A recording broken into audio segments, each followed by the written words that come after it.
Restaurant దగ్గర రాయండి. Restaurant దగ్గర రాయండి.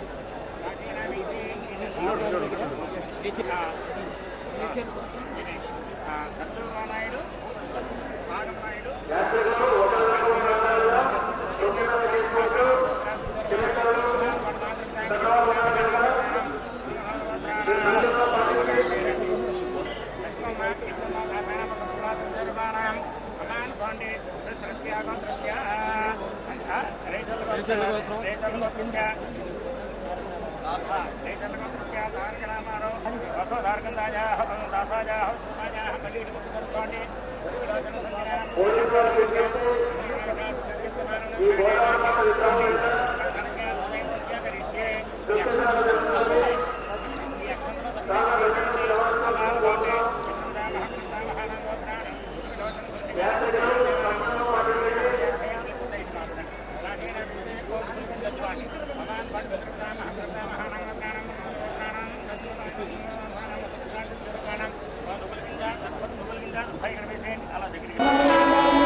అనేక పర్వతాల మధ్య సుడులు తిరుగుతూ అనేక సంస్కృతిని పరిఢవింపజేస్తూ ఆ నదీమ తల్లి ఒక పక్క రెవెన్యూ మున్సిపల్ శాఖ సిబ్బంది అనేక మంది అనేక శాఖల వారు అందరి లక్ష్యము కూడా ఒక్కటే ఇచ్చేసే ఆ పుష్కర ఘాట్లను చూడండి. ఇక్కడ మరొక కాశీయా అన్నట్టుగా ఆ పుష్కరాన్ని నిర్వహిస్తూ ఉన్నారు. ఎందుకు అంటే సుమారుగా 1.5 కిలోమీటర్ల పొడవైన భారతదేశంలో అతి పెద్దదైన ఘాట్ను నిర్మించడం జరిగింది. ఆ ఘాట్ ఈ మహా ఘట్టల్లో అనేక లక్షల సంవత్సరాలు అనేక లక్షల మంది పుణ్య స్నానాలు ఆచరించడానికి విచ్చేస్తూ ఉన్నారు.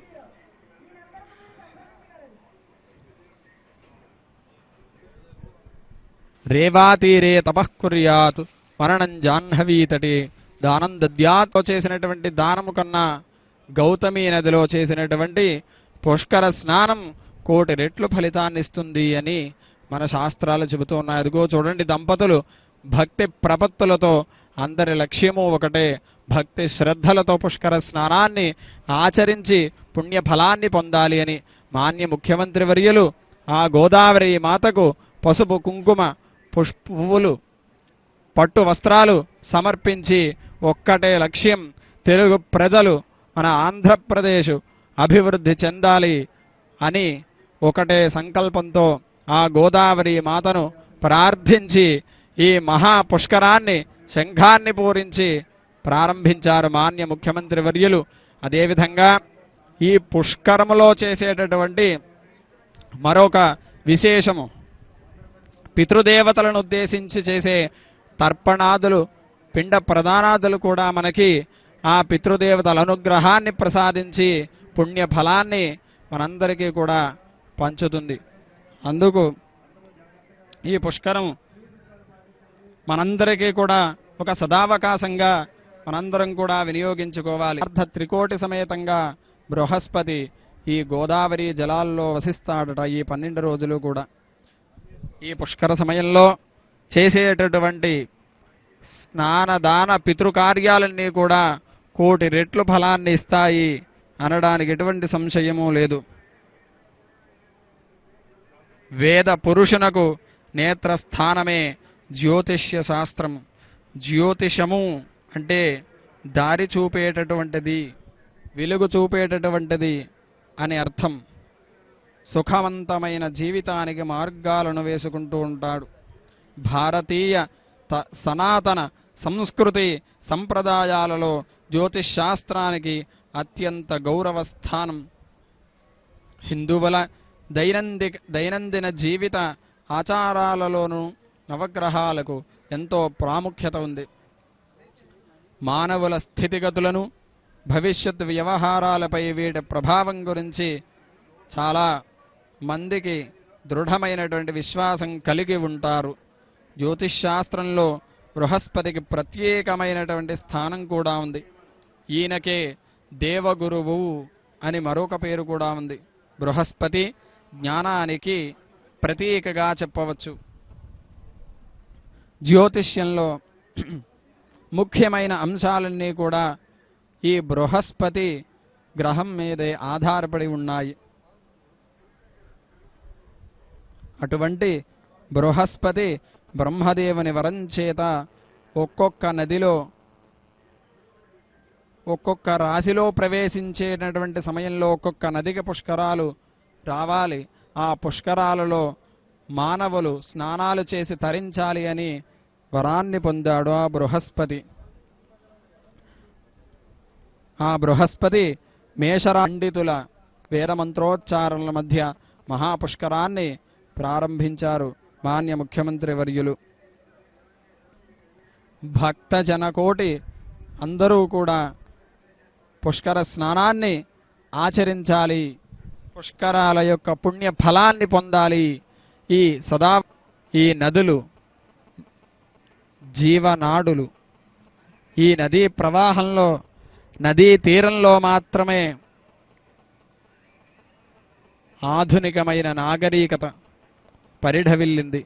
ఎందరో మహాకవులు, ఎందరో సంఘ సంస్కర్తలు, ఎందరో మహాస్వామి వారు మహాపుష్కర స్నానాన్ని ఆచరించి భక్తులకు దర్శనమిస్తూ ఉన్నారు. శంకర విజయేంద్ర మహాసరస్వతి స్వామి వారు పుష్కర స్నానాన్ని ఆచరించి భక్తులకు అనుగ్రహ భాషణాన్ని చేయడానికి సిద్ధంగా ఉన్నారు.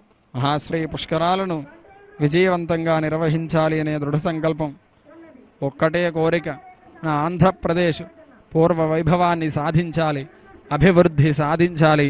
మన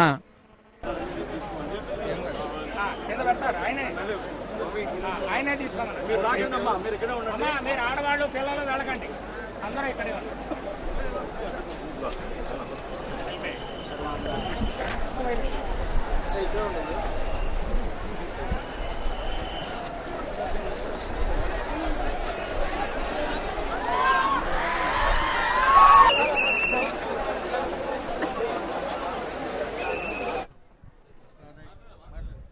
శ్రీ గురుభ్యో నమః. పరోపకారయాంతి నద్యః అని సూక్తి. నదులు పరోపకారం కొరకే ప్రవహిస్తున్నాయి. అందుకే మానవ జీవనానికి జీవనదులకు విడదీయరాని సంబంధం ఉంది. ప్రపంచ దేశాలలో నదులు అక్కడి ప్రజలకు, భారతదేశంలో అవి కేవల స్నాన పాన ఆహారాది భౌతిక జీవనాధారాలుగానే కాక సాంస్కృతిక ధార్మిక జీవనానికి ఆధారాలుగా కూడా పరిగణింపబడుతున్నాయి. ముఖ్యమంత్రి వర్యులు శ్రీ నారా చంద్రబాబు నాయుడు గారు ఇప్పుడే మన గోదావరమ్మ ఒడిలో పితృకార్యం నిర్వహించి తర్పణం వదులుతున్నారు. ఇది 144 సంవత్సరాలకి వచ్చే మహాపుష్కరం. గోదావరి నదీ తీర ప్రాంత వాసులతో పాటుగా మన తెలుగు ప్రజల నాయకుడు, అలాగే గౌరవనీయులు మాన్య ముఖ్యమంత్రి గారు శ్రీ నారా చంద్రబాబు నాయుడు గారు ఇప్పుడే కార్యక్రమాన్ని ముగించి ఘాటుకి మళ్ళీ తిరిగి పైకి వేయించేస్తున్నారు. దయచేసి మన ప్రజానీకం కానీ, బయట నుంచి వచ్చిన భక్తులైతే కానీ దయచేసి ఎవరైనా సరే, చాలా ఘాట్లు ఉన్నాయి మన రాజమండ్రిలో.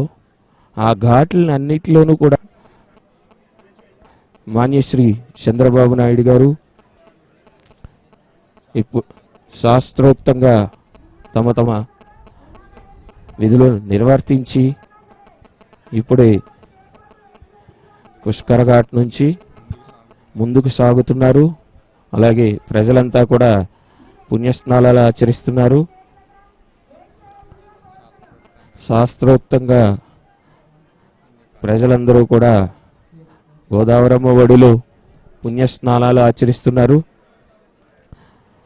అలాగే పూర్వపు పేరు రాజమహేంద్రి గోదావరి నది పాపికొండలు దాటిన తర్వాత ఇక్కడికి విస్తరించి మైదానంలో ప్రవేశించి కొద్ది మైళ్ళు దిగువన ఉన్న మన ధవళేశ్వరం దగ్గర చీలి డెల్టాగా మారుతుంది. ఇది రాజరాజ నరేంద్రుడు పరిపాలించిన చారిత్రాత్మక స్థలం. పూర్వం రాజమహేంద్రవరం మీకు అనువుగా ఒక మ్యాప్ కూడా ఇవ్వడం జరిగింది.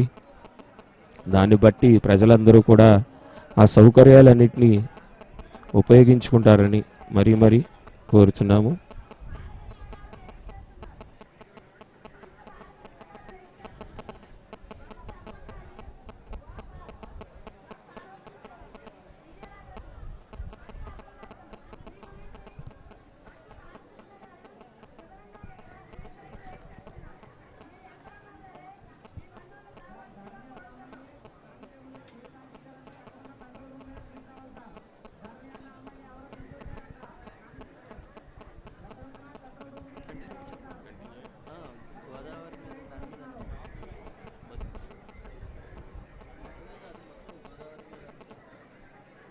గోదావరి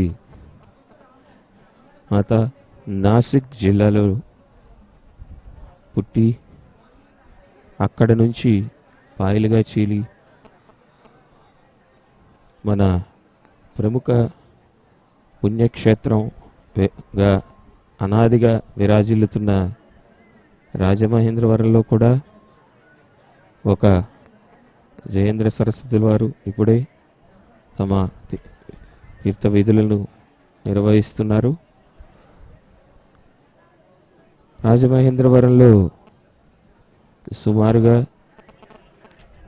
అన్ని ఘాట్లు కూడా సకల సౌకర్యాలతో ఏర్పాటు చేయబడి ఉన్నాయి. చాలా దూరం నుంచి ఎంతో ప్రయాసపడి వచ్చిన భక్తులందరూ కూడా చక్కగా అన్ని సౌకర్యాలు ప్రభుత్వం వారు ఏర్పాటు చేసిన మరియు స్వచ్ఛంద సంస్థలు ఏర్పాటు చేసిన అన్ని సదుపాయాలను వినియోగించుకుంటారు. అలాగే జయేంద్ర సరస్వతి వారు కూడా స్నానం ఆచరిస్తున్నారు. అన్ని సౌకర్యాలను ప్రజలు వినియోగించుకుంటూ ప్రభుత్వం వారు చాలా రక్షణగా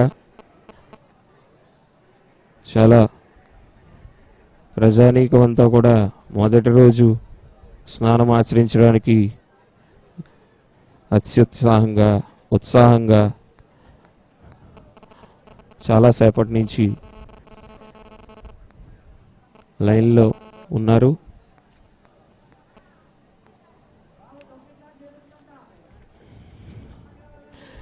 ఎందరో మహానుభావులు అలాగే జయేంద్ర సరస్వతి వారు కూడా పుణ్య గోదావరి స్పర్శతో పునీతమైనది తూర్పు పశ్చిమ గోదావరి జిల్లాలు. ఈ జిల్లాల వాసులు అడుగు పెట్టని రంగం లేదు. అలాగే విద్య, వైద్య, వ్యవసాయ, శాస్త్ర, సాంకేతిక, పారిశ్రామిక, క్రీడా, సాంస్కృతిక రంగాల్లో వేరుగాంచిన ఎంతో మంది మహాపురుషులు ఈ గోదావరి జిల్లాలోనే జన్మించారు. వారిలో కొంతమంది గురించి ఇప్పుడు తెలుసుకుందాం. ఆదికవి నన్నయ్య భట్టారకుడు తెలుగు సాహిత్యంలో ఆది కవిగా ప్రఖ్యాతుడయ్యాడు. సంస్కృత ఆంధ్ర భాషయందు పాండిత్యం కలవాడు. సంస్కృత మహాభారతానికి అనుసృజనీయమైన శ్రీమదాంధ్ర మహాభారతం జయేంద్ర సరస్వతి వారు ఇప్పుడే స్నానమాచరి తమ శిష్య బృందంతో కలిసి పుణ్యస్థానం ఆచరించినారు. అలాగే మహాభారత మాన్యశ్రీ చంద్రబాబు నాయుడు గారు, లోకేష్ గారు, తమ కుమారుడు లోకేష్ గారు వేద పండితులు ఆధ్వర్యంలో మరొక్కసారి ఆ గోదావరి తల్లిని పూజించి ఆశీర్వచనం తీసుకుంటున్నారు. ఆశీర్వచనం తీసుకుని శ్రీ చంద్రబాబు నాయుడు గారి కుమారుడు శ్రీ లోకేష్ గారు కూడా తండ్రి గారితో కలిసి ఆశీర్వచనం తీసుకుంటున్నారు. అలాగే అడవి బాపిరాజు కూడా ఒక ప్రసిద్ధ తెలుగు నవల నాటక రచయిత, కవి, చిత్రకారుడు మరియు కళా దర్శకుడు. అలా శ్రీ చంద్రబాబు నాయుడు గారు అందరూ కూడా ఆశీర్వచనం కుటుంబ సమేతంగా వేద పండితుల ఆశీర్వాదం తీసుకుంటున్నారు. బాపు గారు మీద బాపు గీత, బావు వ్రాత తెలుగువారి సంస్కృతిలో భాగమయ్యాయి. బావు చిత్రం ప్రచురించిన తెలుగు పత్రికలు అరుదు. మన బాపు గారి చిత్రం ప్రచురించిన తెలుగు పత్రికలు అరుదు. ఆయన వేసిన కార్టూన్లు కానీ పుస్తకాల ముఖ చిత్రాలు లెక్క పెట్టడం చాలా కష్టమైన పని. అలాగే మాన్యశ్రీ చంద్రబాబు నాయుడు గారు కుటుంబ సమేతంగా మరి ఒక్కసారి పుణ్యస్నానం ఆచరించి కుటుంబ సమేతంగా వేద పండితుల ఆశీర్వాదం తీసుకుంటున్నారు. అలాగే ప్రజలందరూ కూడా పుణ్యస్నానాలు ఆచరిస్తున్నారు. బాపు బొమ్మ అనే మాట ఈరోజు అందాల భామను వర్ణించడానికే వాడుతారు. బొమ్మలే కాదు, బాపు చేతిలో తెలుగు అక్షరాలు కూడా హొయలిపోయాయి. ఇప్పుడు ఈయన చేతి వ్రాత కూడా బాపు ఫాంటుగా అలరిస్తోంది. అంతటి మహోన్నతుడు మన బాపు. డాక్టర్ ముళ్ళపూడి హరిశ్చంద్ర ప్రసాద్ కూడా మరి యొక్క ఆణిముత్యం. ఆంధ్రప్రదేశ్ పారిశ్రామిక రంగంలో ఆంధ్ర బిర్లాగా ప్రఖ్యాతిగాంచిన వ్యక్తి డాక్టర్ ముళ్ళపూడి. ఆంధ్ర షుగర్స్ను స్థాపించి ఎన్నో వేల మందికి ఉపాధి చూపించారు ఆయన. డాక్టర్ ముళ్ళపూడి హరిశ్చంద్ర ప్రసాద్ గారు కర్మాగారాలు, సామాజిక సేవలు ఇలా పలు రంగాల్లో తనదైన ముద్ర వేయగలిగారు. ఇలాగా చెప్పుకుంటూ పోతే ఎందరో మహానుభావులు, అందరికీ వందనాలు. పుట్టినిల్లు వీరందరికీ గోదావరి జిల్లాలు. అందువల్ల ఈరోజు పుష్కర మహోత్సవం, మహాపుష్కరం 2015 ధానించమని పైరు పైరుతో తనకి అనుబంధం పెంచమని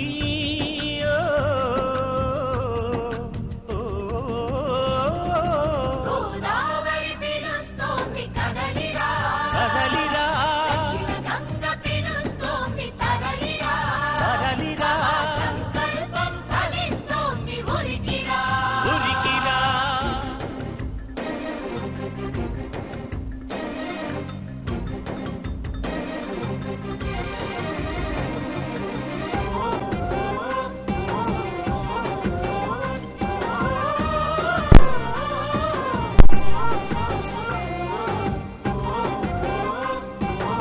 సంగమేశ్వర స్థలానికి వచ్చి అక్కడ 3 నదులు కలిసేటటువంటి చోట సంగమ స్థానానికి చేరుకొని బాసర దేవిని స్పృశించి బాసర సరస్వతి పాద స్పర్శ చేత పునీతయ్యి మనకు అపూర్వమైనటువంటి జ్ఞానాన్ని అందించింది గోదామాత. బాసర సరస్వతీదేవి ఆమె తల్లి నిన్ను తలంచి పుస్తకము చేతన్భూనితిన్ నీవు నా యుల్లం మందున నిలిచి జృంభణముగా ఉక్తులు సుశబ్దము షో బిల్లం బల్కుము నాదువాక్కునను సంప్రీతిన్ జగన్మోహిని ఫుల్లాబ్జాక్షి సరస్వతి భగవతి పూర్ణేందు బింబానన అని ఏ పలుకులమ్మను, ఏ వాడిని శారదను మనం కొలుస్తున్నామో మన వాక్కు శుద్ధి కావాలి అని. భౌతికమైనటువంటి శరీరము శుద్ధి అయింది నిజమే, కానీ మనస్సులో మాలిన్యం ఉంటే ఎలా? మనోమాలిన్యం పోవాలంటే జ్ఞాన గంగ మనస్సు మీద ప్రవహించాల్సిందే. అది ఈ పుష్కరము మనకు తెలియజేస్తున్నటువంటిది. కాబట్టి పుష్కరాలలో జ్ఞానగంగ ప్రవహించేటటువంటి విధంగా ఎవరం ఏం చేస్తున్నాం, ఏ విధంగా వ్యవహరిస్తున్నాం? ఏ బాసర సరస్వతిని కానీ, ఏ కాళేశ్వరంలో ఉన్నటువంటి ముక్తేశ్వర స్వామిని కానీ, ఏ ధర్మపురిలో ఉన్నటువంటి లక్ష్మీ నరసింహస్వామిని కానీ, ఏ భద్రాచలంలో ఉన్నటువంటి రామయ్య తండ్రిని కానీ ఏ విధంగా కొలుస్తున్నామో, భావిస్తున్నామో, పూజిస్తున్నామో, సేవిస్తున్నామో, కీర్తిస్తున్నామో, భజిస్తున్నామో, ఉపాసిస్తున్నామో, అర్చిస్తున్నామో, వీటి అన్నింటినీ మనం గుర్తించినట్టయితే నిజంగా తరించడానికే ఇదంతా మనం చేస్తున్నాం. జ్ఞాన గంగ, గౌతమి గంగ, గోదావరి గంగ మన మీదుగా ప్రవహించి మన హృదయ క్షేత్రాల్లోకి వెళ్ళిపోయి మనల్ని పునీతుల్ని చెయ్యాలి అనేటటువంటి ఆలోచనతోటే ఈ పుష్కరాలు మనం నిర్వహించుకుంటున్నాం. 12 సంవత్సరాలకు ఒకసారి వచ్చేటటువంటి ఈ పుష్కరాలు ప్రతి సంవత్సరం కూడా భారతదేశంలోని భిన్న నదీ ప్రవాహాల ద్వారా ఈ పుష్కర సంస్కృతి వ్యాపించింది. అంటే ప్రతి సంవత్సరం కూడా ఒక పుష్కరం ఈ దేశంలో జరుగుతుంది. గోదావరి పేరిట, గంగ పేరిట, సింధు నది పేరిట, ఈ విధంగా అనేక నదుల పేరిట జరిగేటటువంటి ఈ పుష్కరాలు ఇచ్చేటటువంటి సందేశం ఏమిటిది? ఎలాంటి ఆధ్యాత్మికమైనటువంటి సందేశం మనకు అందుతుంది? ఇదిగో చూడండి, ఇప్పుడు మనం జీవాత్మలం, అంటే ఇండివిజువల్ సోల్. ఈ జీవాత్మ ఎక్కడికి చేరుతుంది? ఎక్కడి నుంచి వచ్చిందో అక్కడికి చేరుతుంది. ఎక్కడి నుంచి వచ్చింది? ఆ పరమేశ్వరుడి నుంచి వచ్చింది. ఆ పరమేశ్వరుని ఏమంటాం? విశ్వాత్మ అంటాం. విశ్వాత్మ ఇది యూనివర్సల్ సోల్. కాబట్టి యూనివర్సల్ సోల్ అయినటువంటి విశ్వాత్మ నుంచి వచ్చినటువంటి ఇండివిజువల్ సోల్ అయినటువంటి జీవాత్మ ఏదైతే ఉందో ఈ జీవాత్మ ఆ విశ్వాత్మనే చేరుతుంది. ఎలాగా?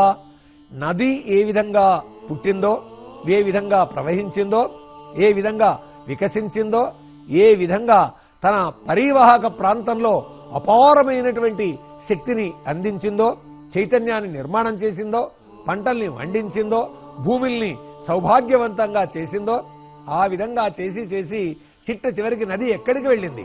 నదీనాం సాగరో గతి అని కదా. ఆ సాగరుడు విశ్వాత్మ, ఈ నది జీవాత్మ. నది ఏ విధంగా నద్య అనే ఒక పాదం ఉంది. అంటే పరులకు ఉపకారం చేయడానికి నదులు ప్రవహిస్తున్నాయి అని అర్థం. పరులకు ఉపకారం చేయడం అనేది ఒక సంస్కృతి. కాబట్టి పుష్కరాలకు సంబంధించినంత వరకు కూడా పుష్కర సంస్కృతి పరులకు ఉపకారం చేసే సంస్కృతిగానే మనం భావించాలి. ఎందుకు ఈ అర్థాన్ని మనం చెప్పుకుంటున్నాము అని అంటే, మానవ జీవన వికాసానికి కానీ, ప్రకృతి చైతన్యానికి కానీ, మనిషిలో దాగి ఉన్నటువంటి కల్మషాన్ని దూరం చేయడానికి కానీ దోహదం చేసేటటువంటి ప్రకృతి మాతకు మనం నమస్కరిస్తాం. గంగామాతకు ఆ విధంగానే ప్రణమిల్లుతాం.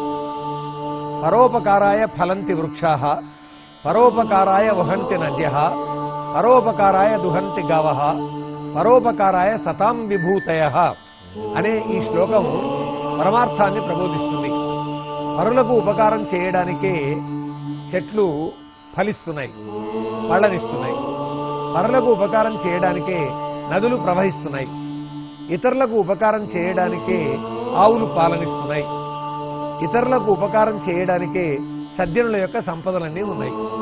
సజ్జనుల యొక్క సంపదలంటే ధనం, జ్ఞానం, శక్తి ఏదైనా కావచ్చు.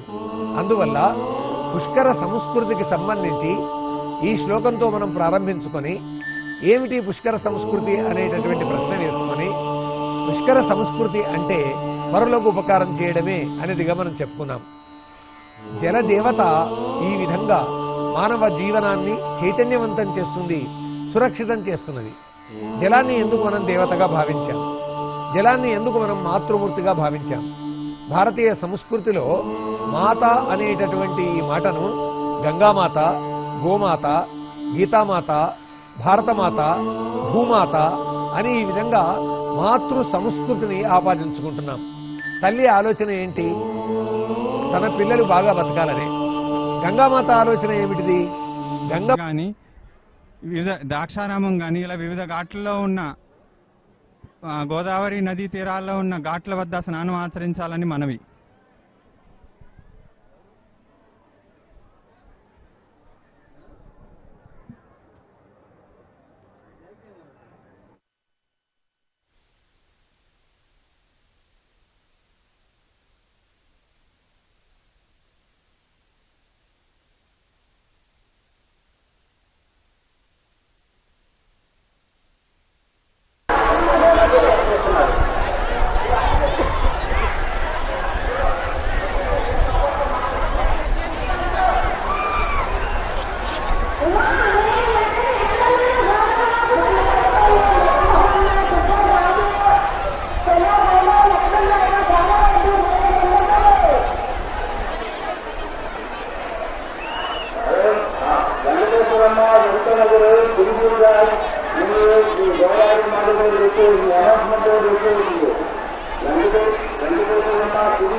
బయటకి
శబిని గగనము విడిచి ఇలకే తెంచిన గంగా సోదరి శివ గంగా సోదరి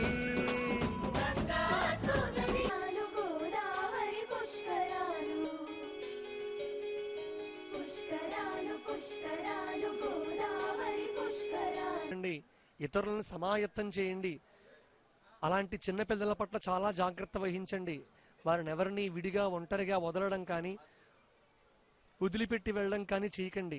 కూడా వారిని చెయ్యి పట్టుకుని కూడా తీసుకుని వెళ్ళండి. స్నానం చేయించి చాలా జాగ్రత్తగా మళ్ళా మీ స్వస్థానానికి వ్యర్థ ప్రసంగాలు అనవసరమైన విషయములు ఎందు ప్రవర్తించక చాలా జాగ్రత్తగా భక్తి శ్రద్ధలతోటి భగవన్నామాన్ని చెప్పుకుంటూ స్వామి అనుగ్రహాన్ని పొందడం కోసం, అమ్మ అనుగ్రహాన్ని పొందడం కోసం నేను చేస్తున్న ఈ స్నానము నన్ను, నా కుటుంబాన్ని, నా పితరులని తరింపజేయుగాక అనే ఉద్దేశ్యాన్ని ప్రకటించండి మనస్సులో.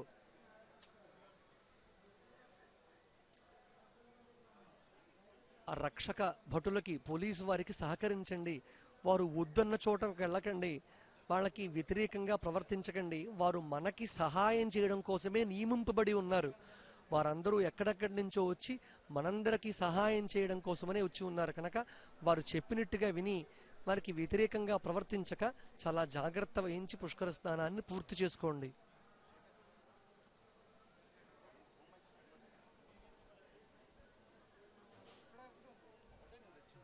నదిలోకి వస్తువుల్ని, పదార్థాలని, టెంకాయలు లాంటివి విసరకండి. ఫలాలని, పళ్ళని, పువ్వులని ఇలాంటివి విసరకండి. పూజార్థమై ఉపయోగించిన వస్తువుల్ని మాత్రమే మీకు నియంత్రించగలిగితే కొంచెం ఎక్కువ ఇబ్బందికి పడాల్సిన అవసరం ఉండదు. ఎంతో భక్తి శ్రద్ధలతో స్నానం చేస్తున్న వాళ్ళు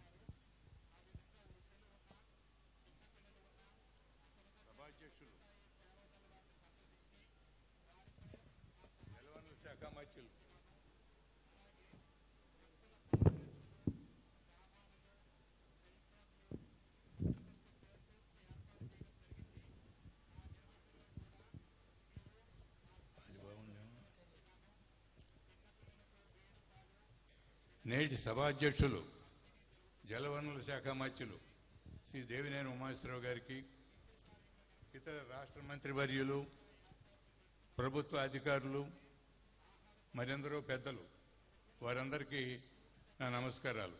అలాగే వేదిక అభిముఖంగా ఆసీనులైనటువంటి ఎందరో పెద్దలు, పిన్నలు అందరికీ కూడా నా నమస్కారాలు. ఈరోజు ఈ గోదావరి పుష్కరాలతో పాటు మన విశ్వవిఖ్యాత ఇంజనీర్ అయినటువంటి